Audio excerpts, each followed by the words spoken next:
हम सरल रेखा के बारे में पढ़ेंगे। सरल रेखा means straight line. Straight line के लिए हम क्या करते हैं, सबसे पहले हम इसकी प्रवणता के बारे में जानेंगे कि सरल रेखा की प्रवणता क्या होती है। सपोज हमने ये एक लाइन ड्रॉ की, ये जो रेखा AB है, ये रेखा, ये एक्स एक्सिस की ये धनात्मक दिशा है और ये धनात्मक दिशा की ओर है, और कोई भी रेखा धनात्मक दिशा से मतलब या वामावर्त दिशा में या एंटी क्लॉकवाइज डायरेक्शन में, तो इसका जो एंटी क्लॉकवाइज डायरेक्शन है वो ऊपर की ओर होगा। तो एंटी क्लॉकवाइज डायरेक्शन में जो भी एंगल बनाती है उसको झुकाव कहते हैं, और उस एंगल के टेंजेंट मान को हम प्रवणता कहते हैं। टेंजेंट मतलब टेन थीटा। ये जो थीटा है, जब हम इसमें 10 लगा देंगे तो वो थीटा का टेंजेंट मान बन जाता है। तो थीटा के टेंजेंट मान को हम उस रेखा की प्रवणता कहते हैं। ये हमें ध्यान रखना है कि हमें क्लॉकवाइज डायरेक्शन में नीचे की तरफ नहीं जाना है, हमें एक्स अक्ष की धनात्मक दिशा के साथ ही जाना है।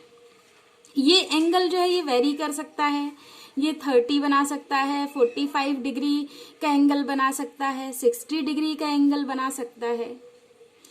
अच्छा, सपोज कि हमने कोई रेखा इस तरीके से ली और हमने बोला कि इस रेखा की प्रवणता बताइए। तो हमें एक चीज पता होनी चाहिए कि ये रेखा है ना कि रेखाखंड। रेखा मतलब जिसका कोई अनंत बिंदु नहीं होते, या ये कहें जिसके 2 अनंत बिंदु होते हैं। अंत बिंदु नहीं होता है रेखा का। इसका मतलब है कि अभी हमें इस रेखा को और आगे बढ़ाना होगा। इस रेखा को हम पीछे की ओर बढ़ाएंगे। अब ये जो रेखा है ये एक्स एक्सिस के एंटी क्लॉकवाइज डायरेक्शन में जो एंगल बनाती है, ये वाला एंगल थीटा, इसके टेंजेंट मान को हम रेखा की क्या कहेंगे, प्रवणता कहेंगे। इसका मतलब है कि कोई भी रेखा या तो वो एक्स अक्ष पर है या एक्स अक्ष के अपोजिट डायरेक्शन में है, तो उसका जो एंगल है वो 0 डिग्री से लेकर, अगर एक्स अक्ष पर कोई रेखा है तो वो 0 डिग्री बनाएगी, और अगर एक्स अक्ष के अपोजिट डायरेक्शन में कोई रेखा है तो वो 180 डिग्री बनाएगी। इसका मतलब है कि ये जो थीटा है ये 0 डिग्री से 180 डिग्री के बीच में ही होगा, ये फिक्स हो जाता है। अब अपन फिर से देख लेते हैं कि कोई रेखा की प्रवणता क्या कहलाती है। तो कोई भी रेखा जो है वो एक्स एक्सिस के साथ धनात्मक दिशा में या वामावर्त दिशा में या एंटी क्लॉकवाइज डायरेक्शन से जो भी कोण थीटा बनाती है, उस कोण के टेंजेंट मान को हम उस रेखा की क्या कहते हैं, प्रवणता कहते हैं। और प्रवणता को किससे डिनोट किया जाता है, स्मॉल m से डिनोट किया जाता है। तो प्रवणता m = क्या हो गया, tan थीटा हो गया। अब हमें ये पता होना चाहिए कि tan थीटा का मान जो होता है वो 0 और 180 डिग्री के बीच में ही होता है, इससे कम नहीं होता और इससे ज्यादा नहीं होता है। अब हम कुछ थीटा, अलग अलग थीटा के बारे में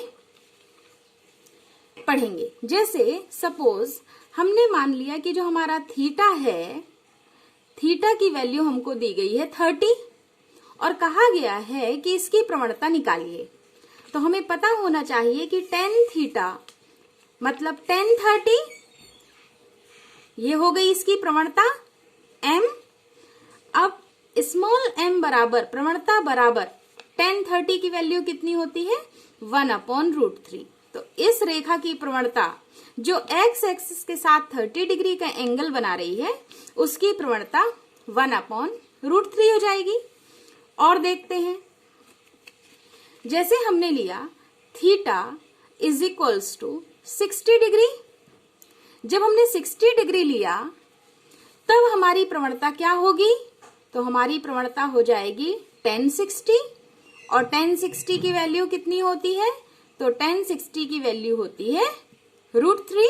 तो इस रेखा की प्रवणता जो एक्स एक्सिस के धनात्मक दिशा में वामावर्त दिशा में 60 अंश का कोण बनाती है, उसकी प्रवणता क्या होगी? √3 होगी। और हम देखते हैं, जैसे हमने ले लिया theta is equals to 45 degree. जब हमने 45 डिग्री लिया तो इसकी प्रवणता क्या हो जाएगी? tan 45, और tan 45 की वैल्यू होती है 1। मतलब इस रेखा की प्रवणता जो एक्स एक्सिस के साथ 45 डिग्री का एंगल बनाती है, उसकी प्रवणता 1 होती है। ये तो हमने न्यून कोण की बात करी। अब हम अधिक कोण की बात करते हैं। अब मान लो हमारे पास थीटा इज इक्वल्स टू है 120 डिग्री। अब यदि थीटा 120 है तो इसकी प्रवणता क्या होगी? तो इसकी प्रवणता होगी tan 120, और tan 120 की वैल्यू कितनी होती है? तो tan 120 की वैल्यू सिर्फ साइन में फर्क आ जाएगा, तो -1/√3। अब हम आते हैं theta is equals to 150 degree. तो थीटा तब पूछता है कि बताओ m क्या होगा? तो हमने बोला प्रवणता m इज इक्वल्स टू हो जाएगी tan 150 डिग्री, और 150 की वैल्यू क्या होगी? इसका माइनस। क्यों? क्योंकि क्वाड्रेंट्स चेंज हो रहे हैं। ये सेकेंड क्वाड्रेंट में आ रहा है, ये भी सेकेंड क्वाड्रेंट में आ रहा है, और सेकेंड क्वाड्रेंट में सिर्फ साइन और कॉसेक पॉजिटिव होते हैं, बाकी सारे निगेटिव होते हैं। इसलिए ये हो जाएगा m is equals two means प्रवणता इज इक्वल्स टू -√3। अब सेम हम इसमें आते हैं। तो इसके लिए हमने थीटा की वैल्यू क्या देखी है? तो theta is equals to 135 degree. ये भी सेकेंड क्वाड्रेंट में आ गया। अब हमको पूछ रहा है कि बताओ प्रवणता क्या होगी? तो ये हो जाएगा m is equals to tan 135 degree. तब इसकी प्रवणता हो जाएगी -1। ये इस रेखा की प्रवणता क्या हो जाएगी? -1। अब आप सोच रहे होंगे कि इतना मैंने क्यों बताया? तो यहां पर हम देखते हैं कि हमने क्या लिया था? न्यून कोण। न्यून कोण 90 से कम, 90 डिग्री से कम। तो ये 90 से कम है 30, ये भी 30, 60, और ये भी कम है। इसका मतलब है कि न्यून कोण के लिए आपने देखा कि हमारी जो प्रवणता है वो कैसी होती है? धनात्मक होती है, और अधिक कोण के लिए हमारी जो प्रवणता है वो ऋणात्मक होती है। ठीक है। अब हम एक चीज और सीखेंगे कि यदि हम एक्स एक्सिस के साथ कर रहे हैं कि एक्स एक्सिस के लिए अगर हमारी जो रेखा है वो एक्स एक्सिस पर ही है, रेखा हमारी एक्स एक्सिस पर है, ये हमने ली। अब हमारी रेखा इस एक्स एक्सिस पर ही है। अगर इस एक्स एक्सिस पर है तो इसकी धनात्मक दिशा इस तरफ है, और एक्स एक्सिस के साथ ये रेखा कितना एंगल बना रही है? 0 डिग्री का। तो हमने बोला कि अगर एक्स एक्सिस पर है रेखा, या चलो अच्छा एक्स एक्सिस के समांतर लेकर देख लेते हैं, हमारी जो रेखा है वो एक्स एक्सिस के समांतर है। तो समांतर रेखा हो चाहे एक्स एक्सिस पर हो, एक्स एक्सिस के समांतर हो या एक्स एक्सिस पर हो, एक्स एक्सिस के साथ तो कोई एंगल नहीं बना रही है। तो हम ये बोलेंगे कितना एंगल बना रही है? कोई एंगल नहीं बना रही है। दैट मीन्स कि theta degree is equals to 0, और यदि theta degree is equals to 0 that means की प्रवणता हो जाएगा tan 0 इज इक्वल्स टू 0। मतलब अब हमने ये निष्कर्ष निकाल लिया कि कोई भी रेखा यदि वो एक्स अक्ष है या एक्स अक्ष के समांतर है तो उसकी जो प्रवणता है वो 0 होगी। अब हम इसका उल्टा करते हैं। सपोज कि हमारी जो कोई रेखा है या तो वो y एक्सिस है या y एक्सिस के पैरेलल है। पैरेलल है, y एक्सिस है या फिर y एक्सिस के पैरेलल है। कोई भी रेखा y एक्सिस पर है या y एक्सिस के पैरेलल है। तो अब x एक्सिस ये है हमारी, ये x एक्सिस है, और इस x एक्सिस के धनात्मक दिशा में हमने देखा पैरेलल है, मतलब ये y का एंगल कितना होता है एक्स एक्सिस के साथ, 90 डिग्री होता है। तो 90 डिग्री अगर ये है तो y एक्सिस का 90 डिग्री और y एक्सिस के पैरेलल है तो भी क्या एंगल बनाएगी, 90 डिग्री बनाएगी। तो अब हमको इस कंडीशन में थीटा डिग्री की वैल्यू कितनी दे दी गई है, 90 डिग्री। तो हमको पता होना चाहिए tan 90 कितना होता है, tan 90 या तो हम ये लिख देते हैं कि इनफाइनाइट होता है या हम लिख देते हैं कि नॉट डिफाइंड होता है। इट मीन्स कि अगर कोई रेखा y एक्सिस पर है या y एक्सिस के पैरेलल है तो उसकी प्रवणता को हम डिफाइंड नहीं कर सकते हैं। तो अब हमने इसमें क्या सीखा, कुछ चीजें सीखी। जैसे हमने सीखा कि यदि थीटा हमारा न्यून कोण है, लेस देन 90 डिग्री है, तो उसकी जो प्रवणता है वो हमेशा कैसी होगी, धनात्मक होगी।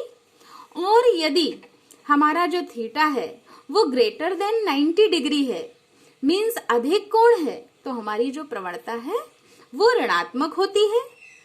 फिर हमने ये सीखा कि अगर हमारी रेखा एक्स अक्ष है या एक्स अक्ष के समांतर है तो उसकी जो प्रवणता है वो शून्य होती है। और यदि हमारी रेखा y अक्ष है या y अक्ष के समांतर है तो उसकी प्रवणता को हम डिफाइन नहीं कर सकते। वो कैसी होती है, वो रेखा हमारी अपरिभाषित होती है। अब हम